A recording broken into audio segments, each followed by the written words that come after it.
रही तो बीत जाई तक से सुना। अरे सास मोरिया धारे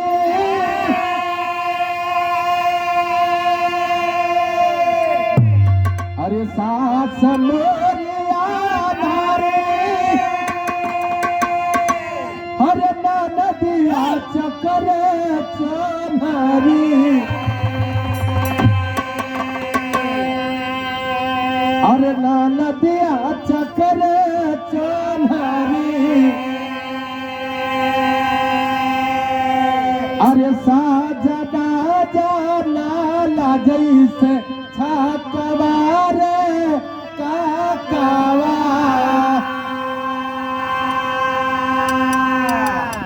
कलश के भैया ससुई के पूछा तारा एक फ्यूज गायब है तमाकू खाली पिए और दमिया के बात पूछा था ये चाचा वो तो 11 बजे रात से पहले इंटरव्यू नहीं लेता है, जब से लेके आया तब से मुलाकात नहीं है। कल रे भाई तो बड़ा तकलीफ भरे बड़ी दिक्कत बा। कल सच्चाई बताओ देवरा ठीक हो ना? अगर देवरो ठीक रही तो वही पर बीत जाई तब बतावत है।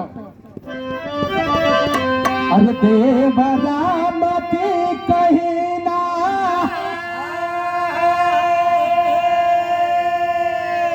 अरे देवरा मती कहीं ना दूसर बा मोतिया बीना देखली ना सने पिया कवारे काका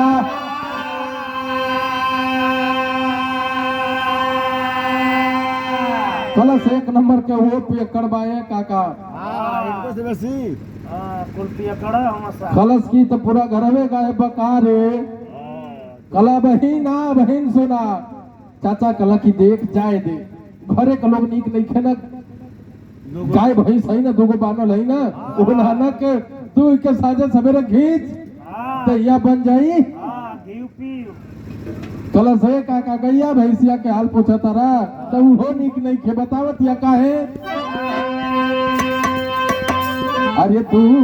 रे परदारिया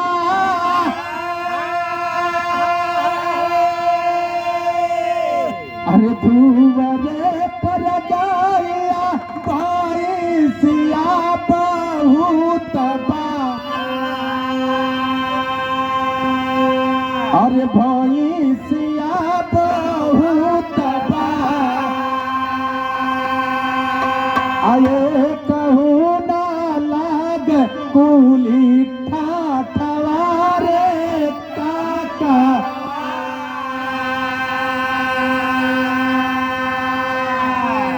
से काका ये गाय भैंस के बात करा तरह तीसरे दिन धनाती है एक को ना लगत है सो जा जा जब देखा तब चिल्लाते रहली अब बुढ़वा लेके सिमने चढ़ावत रहला पलट जाने आखिर बतावा कथुआ के दूध पी हम कल ये भाई तो बड़ा दिक्कत बारे कल सब ही हो कलश के चाहिए बताओ जेठनिया तो ठीक हो ना तब बतावत है का।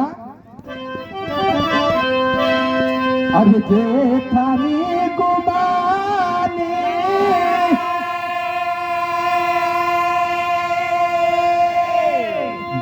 अरे जेठानी गुबानी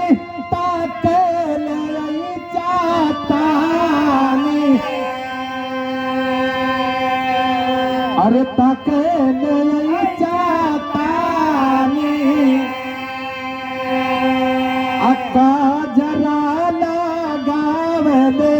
काचा कवारे काका